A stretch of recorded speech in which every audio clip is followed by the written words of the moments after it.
Outra importante observação em relação à acidez, por exemplo, como falei, é o efeito indutivo de átomos ligados aos carbonos vizinhos, os átomos vizinhos, com efeito indutivo, e como eles se comportam. Por exemplo, o ácido acético não tem substituinte a não ser carbono e hidrogênio. O pK é 4,76. Se você substituir um hidrogênio por iodo, automaticamente o pK cai para 3,15, ou seja, a acidez aumenta. Se eu adicionar, ao invés do iodo, o bromo, que é mais eletronegativo que o iodo, cai para 2,86. Se for o cloro, 2,81, e se for o flúor, 2,66. Então a influência está associada ao átomo e sua eletronegatividade.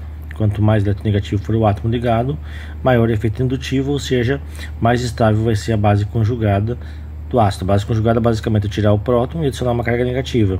Existe o efeito de ressonância e também o efeito do flúor retirar elétrons do carbono, o carbono puxar do segundo carbono e o carbono puxar do oxigênio, ou seja, a carga negativa vai ser atraída por efeito indutivo. Em relação à distância, se eu tiver o carbono alfa a carboxila, o bromo, o pK é 2,97. Se tiver na posição beta, 4,01. Se estiver na posição gama, 4,659.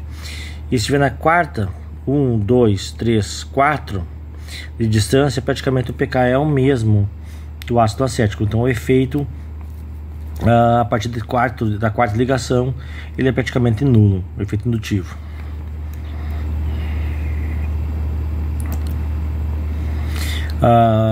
Pensando então em termos de acidez, eu vou analisar o ácido acético, cujo pK é 4,76, e o etanol, que é 15,9.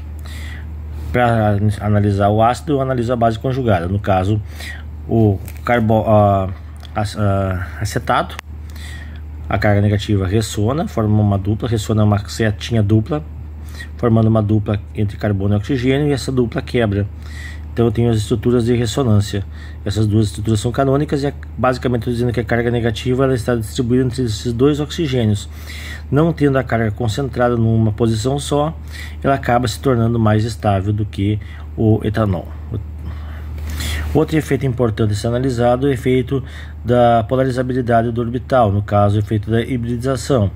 No caso, um orbital sp3 ele tem mais caráter P do que S, ou seja, ele é mais alongado. O sp2 tem um maior caráter S que o sp3, ele é mais arredondado, e o sp é mais arredondado de todos, ou seja, o sp é mais eletronegativo que o sp2, que é mais eletronegativo que o sp3. Então, se eu pensar em relação ao hidrogênio ligado a um carbono sp3, o pK é 25. Se eu pensar no hidrogênio ligado a um carbono sp2, ele é 44. E se eu pensar no hidrogênio ligado a um carbono sp3, ele é 50. Basicamente, estou dizendo o seguinte, que a carga negativa em cima de um carbono tripla, ela é estabilizada mais do que a carga negativa de um carbono de dupla, uma vez que esse carga está mais próxima no núcleo, no sp, do que no sp2. Então, de modo geral, eu posso analisar e observar que o caráter ácido está associado então à questão de acidez. O sp3, os alcanos, são os menores pKs que nós podemos, os maiores pKs que nós podemos observar, então são os menos ácidos. O eteno, no caso a dupla, os alcenos, tem pK 44, a amônia 36, o acetileno, a tripla ligação, hidrogênio ligado a carbono de tripla, 25, e o álcool 16. Então eu tenho essas observações a fazer em relação à acidez. Na região então de 40 e 50 estão os alcanos. Na região entre 20 e 40 de pK estão basicamente as aminas e os alcenos. Na região entre 10 a 25, mais ou menos, eu tenho a acetona, as amidas e os alcinos. Na região de 5 a 10, eu tenho basicamente os fenóis e os diacetatos. Na região do 0 ao 5 os ácidos orgânicos, e entre 0 e menos 10 basicamente eu tenho os ácidos inorgânicos. Colocando então em termos gerais, eu mostro que a reação química acontece da seguinte forma: o álcool ele pode atuar como ácido e como base, dependendo da espécie que ele está reagindo. O ácido é o hidrogênio ligado ao oxigênio, esse hidrogênio é ácido, e o par de elétrons do oxigênio acaba sendo básico. Ele ataca um próton ácido, liberando o A-, que é a base conjugada. Um éter também tem um efeito básico, a acetona também tem um oxigênio básico, e o alceno também acaba atuando como base. São exemplos de situações, tá? Onde eu tenho pares de elétrons ou não ligados ou ligados, capazes de atuar como base de Lewis. Então, esse exercício aqui, considerando os compostos abaixo e seus respectivos pK, quais das bases conjugadas seria suficientemente forte para desprotonar o etino? Então, vou mostrar as reações e a gente vai observar aqui. Eu tenho a base, o metanol, a amônia, a água e o terbutanol.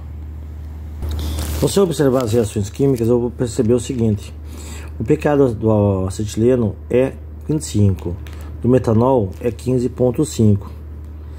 Então, quem é o mais ácido? O mais ácido nesse caso aqui é o álcool, o metanol.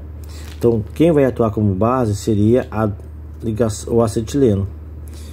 Então, essa reação não iria prosseguir da seguinte forma e não teria formação então do ânion acetileno. No caso aqui, o pK é 25 e o pK da amônia é 36. Como o pK é maior, a amônia ela é menos ácida, no caso ela é básica em relação ao acetileno. E a reação acontece. Então a amônia retira um próton do acetileno, formando o NH4, que é o ácido conjugado, e formando o carbocátion acetileno. Então essa reação acontece. Quando eu tenho a reação entre o acetileno pK 25 e a água pK 15,7, como a água é mais ácida do que o acetileno, não ocorre a formação do ânion acetileno. E no caso do acetileno e terbutanol, o acetileno é 25, o terbutanol 19,2, também não ocorre a reação.